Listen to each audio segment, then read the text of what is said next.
Bonjour la population, j'espère que vous allez bien, que moi ça va très bien. Aujourd'hui on se retrouve pour une vidéo un petit peu en mode 2016. Je vais vous donner 20 faits que vous ne connaissez pas sur moi, ou il y en a peut-être quelques-uns que vous allez savoir vu que vous avez regardé mes anciennes vidéos, pour que vous appreniez à mieux me connaître avant les vlogmas, parce qu'on va quand même passer 31 jours ensemble, parce que oui j'ai décidé que j'allais pas faire jusqu'à Noël mais jusqu'au Nouvel An. Je pense même jusqu'au 1er janvier pour qu'on passe même le Nouvel An ensemble, mais bref c'est pas le sujet. Et je me suis dit, vu qu'on va passer 31 jours ensemble, bah faut qu'on apprenne à se connaître. Faut que vous sachiez à qui vous avez affaire en fait. Et d'ailleurs, cette vidéo, c'est le dernier facecam avant janvier, puisqu'il y aura que des vlogs pendant un mois. Je pense que vous l'aviez compris. Dites-moi si on a des points communs. Allez, je vous fais pas attendre plus longtemps, c'est parti, on commence. Je pense que si vous avez regardé un petit peu mes anciennes vidéos où je raconte un petit peu mon histoire, où je vous raconte notamment mon coming out, je vous avais dit que quand j'avais 18 ans, j'ai quitté le domicile familial, j'ai coupé les ponts avec tout le monde, je ne parle à plus personne aujourd'hui, et j'ai notamment vécu dans un refuge pour personnes LGBT pendant 3-4 mois. Je suis partie en fin avril de chez ma mère et j'ai trouvé le logement où je suis ici en fin août. Donc ça fait, le mois d'avril on le compte pas, donc mai, juin, juillet, août, ça fait 4 mois. Je suis restée 4 mois dans un refuge. Du coup vu que c'était pas chez moi, littéralement j'étais SDF. SDF ça veut pas dire sans abri, ça veut pas dire que j'avais pas de toit sur la tête. Au contraire j'avais un toit sous la tête, mais c'était pas chez moi en fait. Je vivais avec des gens que je connaissais pas. Il y avait certaines règles à respecter. Donc voilà, de quoi bien commencer cette vidéo. J'ai été SDF. Qui l'eût cru? Qui l'eût cru? Deuxième fait sur moi, on passe du coq à l'âne, il n'y a aucune structure, aucune rien. Je suis étudiante en psychologie, plus particulièrement en master de psychologie clinique et psychopathologie. Voilà, rien d'autre à ajouter, je suis en master 1, je kiffe les études que je fais, même si j'ai plus du tout envie d'être psy. Je vous en ferai peut-être une vidéo, mais c'est pas le sujet pour l'instant. Donc voilà, concernant mes études. Et fun fact, un fait dans le fait numéro 2, j'ai pas été en cours pendant 2 ans et demi, 3 ans, à cause de ma santé mentale très catastrophique, mais j'ai quand même réussi tous mes examens. Bon, à part statistiques, mais ça c'est un détail. Si vous voulez, je peux vous faire une vidéo sur comment je fais pour réussir mes examens sans aller en cours. Mais encore une fois, c'est pas le sujet, donc on passe au fait numéro 3. Si vous avez regardé quelques-unes de mes vidéos, je l'ai mentionné, mais je suis végane. C'est-à-dire que je ne consomme rien qui est issu de l'exploitation animale, que ce soit la viande logiquement, les produits laitiers, les œufs. Donc concernant l'alimentation, je suis ce qu'on appelle végétalienne. Je ne mange que des aliments végétaux, ça veut pas dire que je mange des concombres et des tomates à chaque repas, vous voyez. Mais je ne consomme rien qui vient des animaux. Concernant la vie de tous les jours, ça c'est plus un mode de vie, je suis végane, donc pas de cuir, pas de laine, pas de produits testés sur les animaux. Je fais vraiment au mieux au quotidien pour consommer le plus vegan possible. Parfois j'achète des trucs et c'est que après coup je me demande merde, est-ce que c'est vegan ou pas, et je me rends compte que non, mais je fais vraiment de mon mieux à chaque fois parce que c'est vraiment une cause qui m'est très chère à mon cœur. Si vous avez regardé cette vidéo, vous savez que mes chattes m'ont littéralement, mais vraiment littéralement sauvé la vie, plus particulièrement Nefertiti. Je suis devenue végane à cette période, donc ça fait un peu plus d'1 an, parce que je me suis rendu compte à quel point les animaux, en tout cas mes chattes, étaient tellement importantes à mon cœur, et je me suis dit je peux pas les aimer de tout mon cœur et participer à cette exploitation. Après ça n'engage que moi, c'est mon mode de vie, c'est mon rapport aux animaux, etc. J'ai jamais influencé personne à devenir végane, j'ai jamais, enfin j'en parle même jamais à personne, mais si quelqu'un est curieux, je peux lui apprendre des choses, mais moi de moi-même je vais jamais essayer de convaincre qui que ce soit, parce que je pense que c'est quelque chose de personnel. Enfin ce sont mes convictions en fait, ce sont imaginons je crois en une religion, je vais jamais essayer d'influencer quelqu'un à entrer dans ma religion. Je me dis chacun son cheminement, chacun ses valeurs, chacun son voilà. Si vous voulez, je peux vous en faire une vidéo entière parce qu'il y a beaucoup de choses à dire là-dessus. Quatrième fait sur moi, ça n'a rien à voir. J'ai eu mon permis théorique, je pense qu'en France on appelle ça le code, enfin j'en suis même certaine. Et j'ai eu 44 points, je ne sais pas sur combien c'est noté en Belgique, mais je vous mettrai le chiffre ici. Mais en tout cas j'ai eu 44 et je m'en souviens très bien parce que 44 c'est le chiffre de Hisoka dans Hunter x Hunter. Mais fun fact, je l'ai eu en étudiant seulement 2 jours, donc j'ai étudié 2 jours à fond.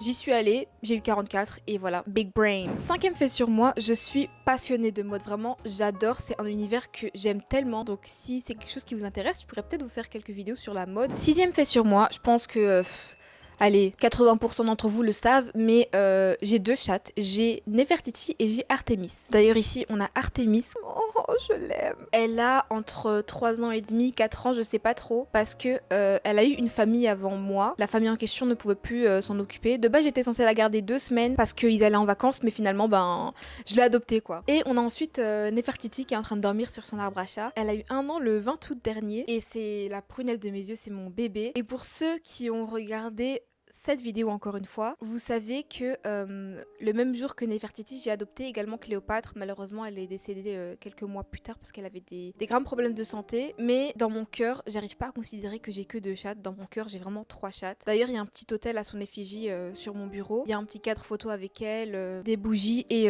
l'urne dans laquelle elle repose. Donc en fait, elle est tout le temps avec moi.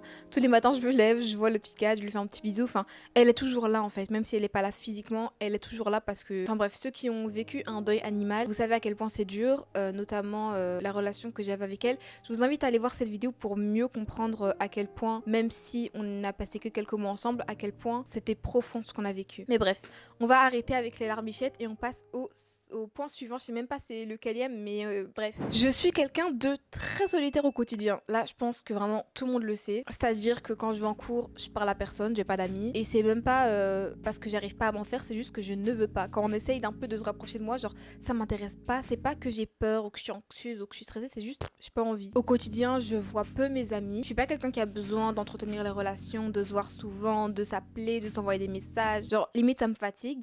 Mais justement, j'aime trop mes potes parce qu'ils savent qu'on n'a pas besoin d'entretenir la relation et que quand on se voit, c'est bon, on est là en fait. Donc ouais, je suis quelqu'un de très solitaire. Heureusement que j'ai 2 chattes parce que elles m'aident grave au quotidien à me sentir, même si je suis seule. Je suis pas vraiment seule, vous avez capté, genre elles sont là, mais c'est pas non plus trop prenant émotionnellement. Je me décale un petit peu pour que vous voyez un petit peu la queen. C'est clairement la star de cette vidéo. 8e fait sur moi, je suis une personne très irritable. Je peux facilement être très irritée, même si je le montre pas forcément. Enfin, si je pense que ça se voit, je fais en sorte que ça ne se voit pas trop parce que j'ai pas non plus envie de gâcher la journée des gens avec qui je suis. Mais je suis quelqu'un, s'il y a un truc qui va pas, je suis pas colérique ou je vais pas m'énerver, mais je suis désagréable en fait. C'est ça le mot que je cherchais. C'est j'en peux faire mon caca nerveux, je vais un peu bouder, je vais être silencieuse, je vais froncer les sourcils, mais je fais vraiment pas exprès. Enfin, je fais vraiment de mon mieux pour pas que ça gâche la journée des gens, mais je peux pas m'en empêcher. Je suis vraiment très irritable. Et une fois que je suis irritable, je suis très désagréable. Je vais bouder, je vais faire mon caca nerveux. Dédicace d'ailleurs à ma meilleure amie Georgiana si tu passes par là. Vraiment, elle c'est une boss, elle supporte tous mes caca nerveux. À chaque fois, je dis bon, je la laisse faire son caca nerveux, moi je continue ma journée. Quand elle va se calmer, elle va se calmer, voilà. Je suis contente d'avoir une BFF qui supporte mes caca nerveux parce que je pense clairement que si je partageais ma vie avec quelqu'un, cette personne elle pourrait pas supporter. D'ailleurs, mon ex elle a pas supporté du tout. Franchement, j'aimerais pas vivre avec quelqu'un comme moi, je vous jure, genre j'aurais envie de m'étrangler. Mais bref, 9e fait. Je suis pas très douée artistiquement parlant, que ce soit pour le dessin, pour la peinture, tout ce qui est travaux manuels. Genre quand je fais de la peinture avec ma BFF parce que c'est sa passion. Bah quand je fais de la peinture avec elle, je vois elle vraiment c'est inné pour elle, c'est tac et puis oh il faudrait que je rajoute ça et puis je fais avec le feeling et nanana. Moi je suis en mode genre je fais quoi? Je prends un truc sur Pinterest, j'essaye de le recréer, mais c'est pas du tout pareil. En fait je fais plus des contours et du remplissage de couleurs plutôt que du vrai art. Enfin j'arrive pas à faire de l'art et très honnêtement je m'en fous un petit peu. Enfin, avant, je me disais que t'es qu'une merde, je sais rien faire, nan. Bref, vous me connaissez toujours là à me rabaisser, mais finalement, genre, je suis pas douée, genre, merde. Donc voilà, pour je crois que c'est le 10e fait. J'ai un besoin de contrôle qui est indescriptible. Si j'ai pas le contrôle sur une situation ou sur un aspect de ma vie, ça me rend hors de moi, ça me rend complètement folle. Je vous jure, je suis pas bien. Je pense que ça se ressent dans certaines vidéos, j'en parle, mais je vous jure que c'est tellement invivable au quotidien. Imaginons un bus qui est dévié, ça peut me mettre dans un état mental où vraiment j'ai envie de tout valser et la vie c'est une grosse merde et je déteste la vie. Ça me met hors de moi. Le fait que j'avais prévu que le trajet se passe comme ça et qu'au final le bus est dévié, ça me chamboule tous mes plans alors que concrètement, genre dans la vie réelle, pas du tout. Genre le bus il est dévié, frère juste descend du bus et il marche 5 minutes pour aller à l'arrêt où tu voulais en fait. Mais moi c'est un truc qui se passe pas comme j'ai prévu, un truc que je peux pas contrôler, ça me met hors de moi et je fais vraiment des efforts là-dessus parce que on peut pas tout contrôler, il y a des choses qui ne sont pas de notre ressort et je fais vraiment des efforts au quotidien pour que ça m'impacte le moins possible émotionnellement. Je vais jamais essayer de contrôler quelqu'un ou de contrôler ses faits et gestes, pas du tout, c'est pas ça ce que j'essaye de dire. C'est juste que le fait que je puisse pas contrôler certains aspects de ma vie, ça me met hors de moi. Pas hors de moi dans le sens colérique, mais dans le sens panique, stress. Voilà, il faut vraiment que j'ai le contrôle sur tout et je fais des efforts notamment avec mes potes. Voilà, quand on a décidé qu'on allait faire ça ce jour-là et qu'au final j'arrive et ils me disent ouais finalement j'ai pas envie, viens on fait ça. Je dis ok, pas de souci parce que bah ils ont pas envie, mais dans ma tête c'est putain, ça se passe pas comme j'ai prévu. Il y a un changement de plan et nanana et je me dis Maïssa, ferme ta grosse gueule, enfin ta grosse gueule interne. Juste vis la journée comme elle se passe, c'est pas grave, c'est pas une catastrophe, hein. Ça se passe pas comme prévu, ben ça se passe pas comme prévu, c'est pas grave meuf. Enfin bref voilà, tout ça pour dire que j'ai un besoin de contrôle et que quand ça se passe pas comme je l'ai prévu dans ma tête, j'arrive pas à gérer en fait. 11e fait sur moi, ben malheureusement je vous ai spoilé tout à l'heure, mais je réussis tous mes examens sans aller en cours. Enfin, cette année je vais en cours, mais pour les précédentes années, j'ai pas été en cours. Enfin, j'ai été en cours la moitié de la première année, et puis deuxième moitié de la première année, deuxième, troisième, j'ai pas été en cours à cause de ce qui se passait là-dedans. Mais j'ai quand même réussi tous mes examens parce que je suivais les cours en ligne, j'étudiais les cours, je lisais les livres qu'il fallait, je me mettais en ordre, je prenais les notes des gens de ma fac, enfin, je faisais en sorte de rester à jour, mais je n'allais pas en cours. Donc voilà, la plupart des gens me disent mais comment tu fais pour réussir alors que tu vas pas? Ben c'est juste, je me mets à jour en fait, je reste au fait de ce qui se fait en cours. Voilà, mais comme je vous ai dit, si c'est quelque chose qui vous intéresse, je peux en faire une vidéo là-dessus pour vous montrer un petit peu ma méthode d'études pendant la période d'examen, etc. Parce que je pense que ça peut en aider pas mal. Le 12e fait sur moi, ça je pense que je vous en ai parlé dans ma vidéo sur ma première vidéo sur l'anorexie mentale. Quand j'avais 15 ans, j'ai passé 5 ou 6 mois en chaise roulante. Je pouvais plus marcher, j'étais incapable de bouger mes jambes, mais je pouvais sentir les sensations. Donc si on me touchait, si on me pinçait, si on me brûlait, je sentais tout, mais j'étais incapable de les bouger. Médicalement parlant, on a fait tous les tests nécessaires, tous les tests qu'il y avait à faire, IRM, radio, enfin ils ont tout fait, on n'a jamais rien trouvé. Et donc les psychologues et les psychiatres en ont conclu que c'était dû à un traumatisme, en tout cas quelque chose de lourd que j'avais pu vivre.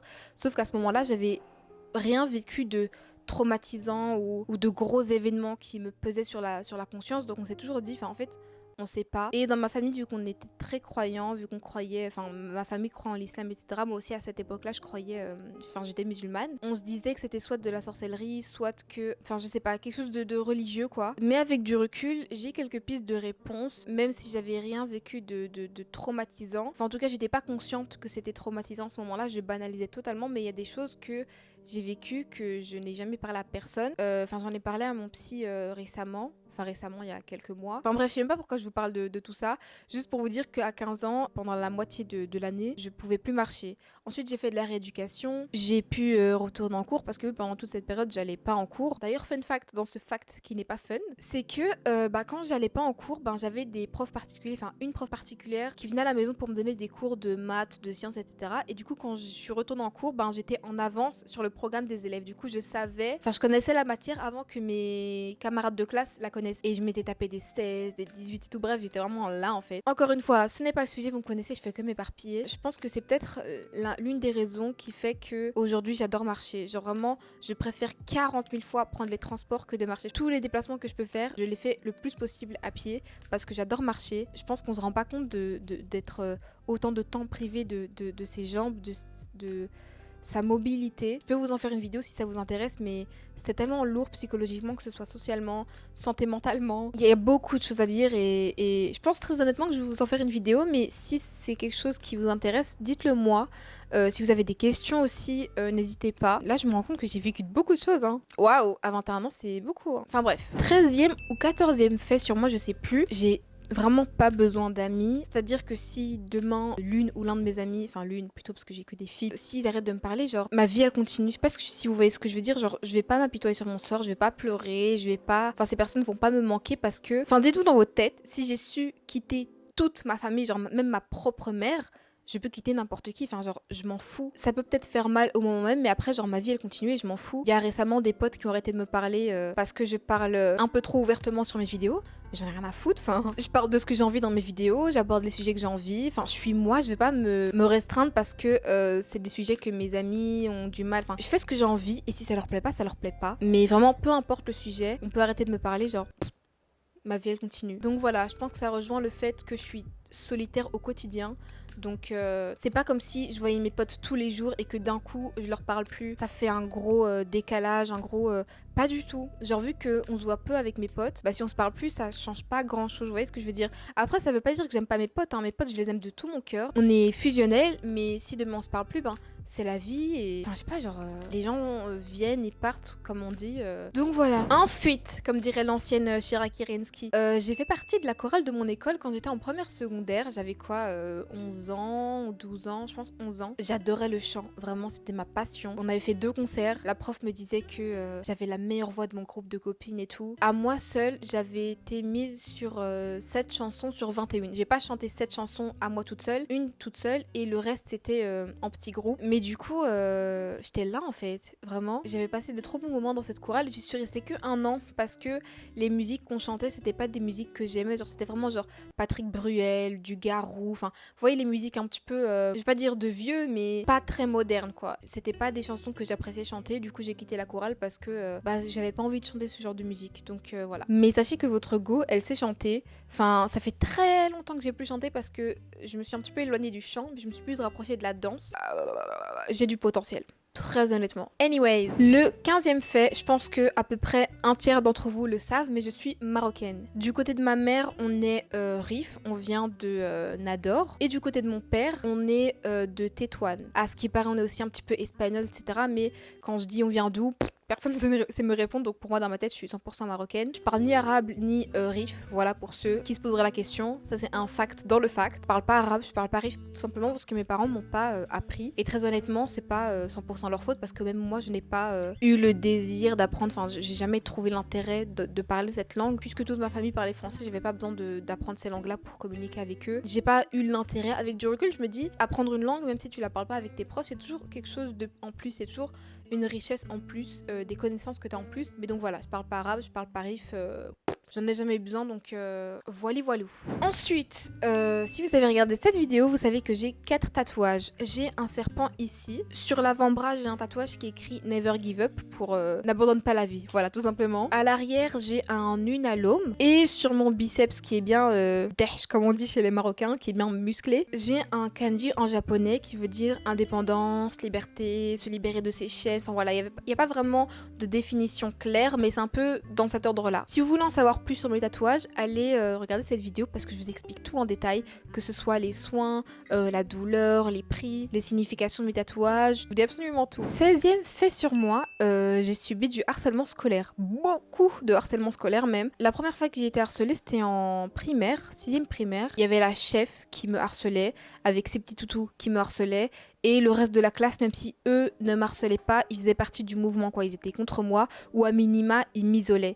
Donc c'était une période très dure psychologiquement. Heureusement que j'avais du soutien de la part de ma mère. Même si je lui parle plus aujourd'hui, j'ai toujours été énormément reconnaissante de tout ce qu'elle a fait pour moi cette période-là. J'en ai parlé dans cette vidéo d'ailleurs, du harcèlement scolaire. Mais c'est pas le seul harcèlement scolaire que j'ai vécu. Il y a aussi eu du harcèlement scolaire en secondaire. Parce que j'étais un petit peu la meuf qui ose dire les termes, qui défend les droits des LGBT, le droit des femmes, qui n'hésite pas à dire ce qu'elle pense. J'étais pas non plus là à insulter les gens ou à être virulente. Justement, je disais ça plus d'une manière éducative, bienveillante, enfin vous avez capté. Mais vu que je caricature un petit peu, hein, j'étais une meuf, je suis une meuf maghrébine, j'étais musulmane, j'étais pas censée ouvrir ma gueule à ce point, voilà, j'étais juste censée... Enfin, je sais pas trop comment expliquer, mais je correspondais pas aux attentes de la meuf maghrébine musulmane, quoi. J'étais un petit peu emo girl, gothique, je mettais des crop tops, je parlais de féminisme, je parlais de LGBT, j'avais pas de tabou sur le sexe, enfin vraiment c'est quelque chose qui dérangeait énormément. C'était pas non plus du harcèlement hyper...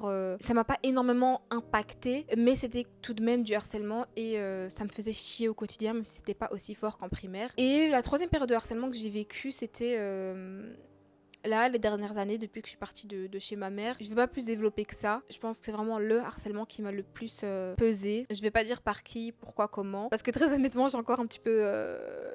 C'est encore récent et c'est encore... J'ai un petit peu peur, quoi. Mais bref. Et puis, si on compte, j'ai eu un harceleur un petit peu stalker sur les bords qui m'a un petit peu fait flipper. Ça a pas duré très longtemps. Mais voilà, je pense que dans quelques années, je vous ferai une petite story time à ce sujet. Mais là, aujourd'hui, j'ose pas encore. Mais bref. 17e fait sur moi. Je suis une psychothérapie depuis 2 ans et demi, je crois. Depuis que je suis partie de chez ma mère, quoi. Je voyais certains psys avant de partir de chez ma mère. Mais c'était pas vraiment un suivi. Puisque j'ai eu des psys qui ne correspondaient pas. Donc j'ai changé. Et puis ma mère m'a imposé une psy musulmane parce qu'elle voulait pas que je voie d'autres psys. Mais du coup, la psy musulmane, je n'osais pas lui parler de mon homosexualité. Enfin, c'était pas des thérapies. Enfin, il y avait beaucoup de choses que je disais pas et je me sentais pas à l'aise avec ces psys-là. Donc, je compte pas vraiment ça comme des psychothérapies parce que c'était pas une thérapie pour moi. Le jour où je suis partie de chez ma mère, je savais que j'avais besoin d'un soutien psychologique parce que couper les ponts avec toute sa famille, être SDF, j'avais même coupé les ponts avec plein d'amis à moi en qui j'avais pas confiance. Je sentais que j'avais besoin d'un soutien. J'ai trouvé un psy que j'ai vu, je pense, à partir de mai, juin, je sais plus, de l'année 2022. Donc ça fait 2 ans et demi maintenant que je le suis. Il sait absolument tout de moi. C'est l'être humain sur Terre qui sait le plus de choses sur moi. Je lui dis absolument tout. Je me sens tellement en confiance avec lui. Et c'est quelque chose qui m'aide beaucoup au quotidien. Il y a eu une période où je le voyais toutes les semaines parce que j'étais dans une période où la mort était très présente là-dedans. Et là maintenant, je suis plus sur une fréquence de une fois toutes les 2 semaines et parfois une fois par mois. Ça dépend des périodes, mais ouais, généralement c'est une fois toutes les 2 semaines. Et ça dépend de comment je me sens en fait. Mais en tout cas, c'est quelque chose qui m'aide beaucoup. 19e fait sur moi. Je pense qu'il y en a quelques-uns parmi vous qui le savent, mais j'écoute de la K-pop. Je n'écoute même que de la K-pop, j'écoute rien d'autre. C'est pas que je suis fermée ou quoi, c'est juste que c'est le style de musique qui me fait le plus vibrer, que même si je comprends pas les paroles, même si ce sont des musiques dites commerciales, que c'est un petit peu redondant, c'est toujours la même chose, je m'en fous. Moi, tant que ça me donne envie de me lever et de danser et que ça me met dans un bon mood, c'est le plus important. Moi, j'écoute la musique pour me donner des good vibes et un bon mood. J'écoute pas de la musique en mode... c'est plus la vibe qui m'intéresse plus que le message profond de la musique. Et en général, j'adore l'univers de la K-pop qu'il y a autour avec toutes les émissions, les groupes, les personnalités, les lives. Enfin, vraiment, c'est un univers que j'adore. D'ailleurs, j'ai fait quelques vidéos sur la K-pop, je crois que j'en ai fait 2. Je suis très ouverte aussi aux autres styles de musique, c'est juste que je ne les écoute pas au quotidien. Genre, je vais jamais écouter de moi-même une musique qui n'est pas de la K-pop, mais si un pote à moi met une musique qui n'est pas de la K-pop, ben j'écoute, on s'ambiance, même en boîte, en soirée, enfin... Ça fait des lustres, je suis pas allée, mais si on met des musiques, enfin, je m'ambiance et y a pas de souci. C'est juste que moi, de moi-même, au quotidien, je vais pas écouter ce genre de musique. Vous avez capté. Et le dernier et 20e fait sur moi, comment dire ça? Je vous donne d'abord le contexte et ensuite je vous dirai quel est le 20e fait sur moi. Le contexte, c'est que j'ai énormément déménagé dans ma vie. J'ai jamais eu d'endroit stable où c'était ma maison pour toujours et c'est chez nous. Bien sûr, on avait un chez nous avec ma famille, voilà, ben, chez nous, c'est chez nous quoi. Mais on a énormément déménagé. On a aussi beaucoup squatté, on va dire, enfin habité chez mes grands-parents, chez mes oncles, tantes, enfin voilà, on a beaucoup habité dans diverses communes de Bruxelles. Et donc, vu qu'on a beaucoup déménagé, gauche à droite, ça fait que j'ai du mal à rester à un endroit et à me dire c'est chez moi, j'habite ici, c'est mon chez moi. Et même plus tard, je n'arrive pas à m'imaginer dans une maison ou dans un appartement que j'aurais acheté et habiter là à vie. Et donc, le 20e fait sur moi, c'est que j'ai pas envie d'habiter à un endroit toute ma vie. J'ai envie d'habiter partout dans le monde. 2 ans à Londres, 3 ans à Bali, 2 ans aux États-Unis, 3 ans en Corée. Enfin, vraiment, j'ai envie d'habiter partout sans avoir d'attache particulière parce que c'est aussi quelque chose avec lequel j'ai du mal. J'ai du mal à l'attache. Je vous ai parlé de mes proches. Si on se parle plus, c'est pas grave, c'est la vie. L'attache à un lieu, j'ai pas forcément d'attache. Enfin, je me sens bien chez moi, j'aime bien mon chez moi, mais je suis pas attachée à ici, mon quartier et tout ça, tout ça. Enfin, peut-être qu'un jour ça viendra, peut-être qu'un jour j'ai envie de me poser et d'avoir un chez moi où c'est chez moi. Très honnêtement, partout où on a pu habiter avec ma famille, je me suis jamais dit c'est chez moi. En fait, mon chez moi c'était ma famille.